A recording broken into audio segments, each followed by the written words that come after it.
Óscar Matute.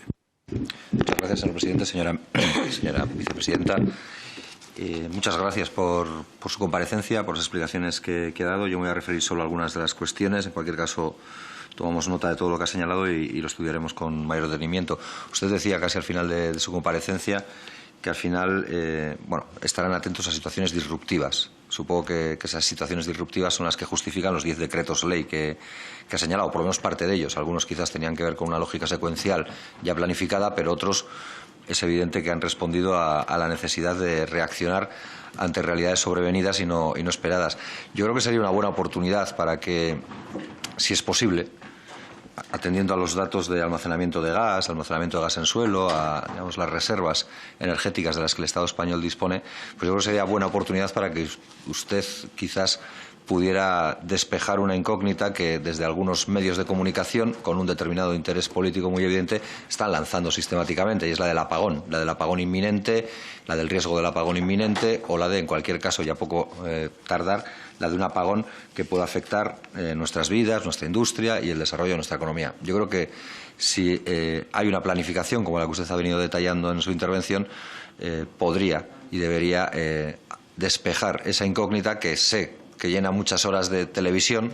También es cierto que a todos se le llama televisión ahora, digamos que llena muchas horas de la parrilla televisiva en determinados espacios. No les oigo desde aquí, disculpen.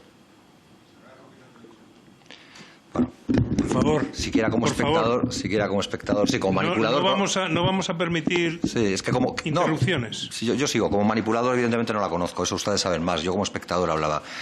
Pero déjenme terminar. No se pongan tan nerviosos, son 5 minutos nada más lo que queda. El dentista dura más. Señores del Grupo Popular y señoras del Grupo Popular, por favor, dejen intervenir al resto de los grupos. Respeten el turno de palabra. Joder, es que luego esta mañana le decían a algún diputado que había salido muy excitado, pero con diputado de Unidas Podemos lo que hace falta es valeriana para no cantar gente aquí, para que se tranquilicen un poco. Pero bueno, en cualquier caso, le decía, ¿cree o puede ofrecer un grado de certidumbre sobre la aparición de apagones en nuestras vidas? El segundo elemento tiene que ver con los metaneros. Ha hablado también casi al final de su intervención sobre el papel de los metaneros. A mí me gustaría, si pudiera, que explicara un poco más cuál es el papel de esos metaneros y cómo juegan una especie de lógica de corsarios, donde el destino final puede ser un destino muy diferente a escasas millas de llegar a ese destino porque algún Estado, ha decidido pagar más dinero por esa misma carga que ya estaba comprometida. Eso es lo que más o menos yo he leído y a mí me gustaría, en todo caso, que si pudiera nos explicar algo de esto, porque sí que hemos visto todos episodios de barcos que no llegan, o por lo menos en Vizcaya y en lo que tiene que ver con el puerto de Santurtzi, alguno de esos hemos asistido, de barcos de llegada inminente que al final desvían su trayectoria a pocas millas de llegar para irse a otro destino donde se van a pagar más. Eso dificulta también, supongo, que la previsión y la adopción de políticas con un corte estratégico. Quería trasladarle también, en principio, nuestra visión favorable a esa ampliación de los 500 metros a los 2 kilómetros. Lo vamos a estudiar con detenimiento.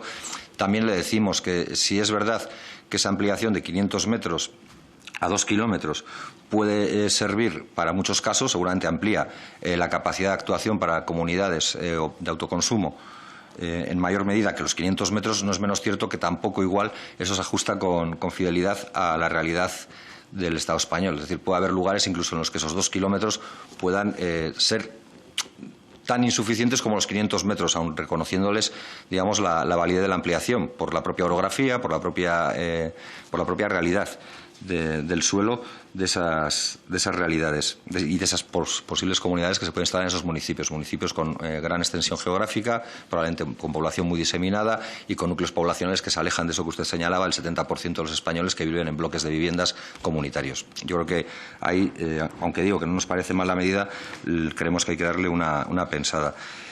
Compartimos lo que se ha dicho sobre la transposición como la manera más efectiva de toda la transposición de las directivas europeas para acabar con esta especie de impasse o de dificultad para poder llevar a efecto esa voluntad expresada por muchos municipios, al menos en Euskal Herria, en la Comunidad Autónoma Vasca y en la Comunidad Foral de Navarra. Son muchos los municipios que parece que pueden estar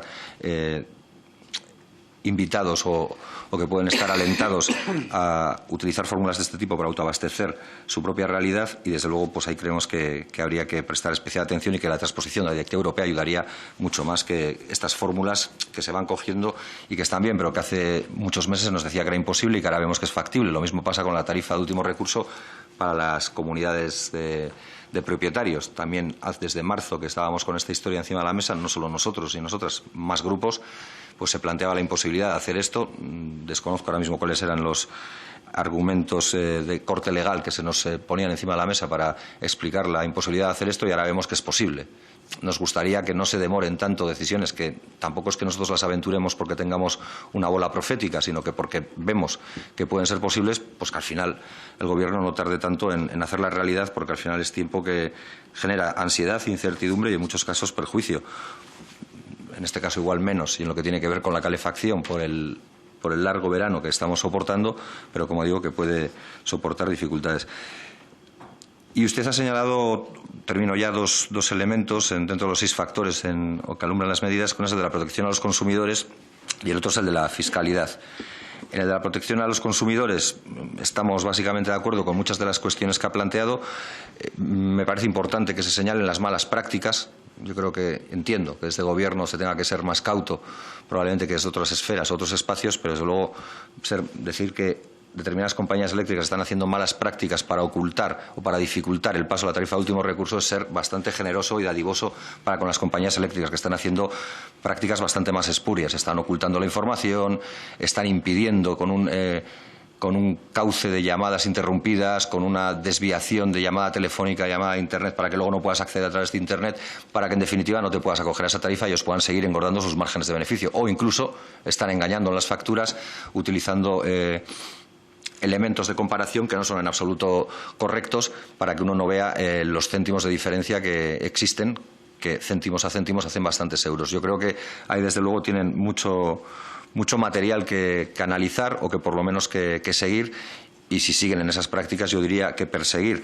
Y hay una cuestión que usted ha planteado, y esto es una mera pregunta, no tiene más intencionalidad que esa, que yo no he entendido muy bien. Usted ha señalado que en aras a la transparencia en las facturas se va a introducir información relevante a la media del consumo en el código postal.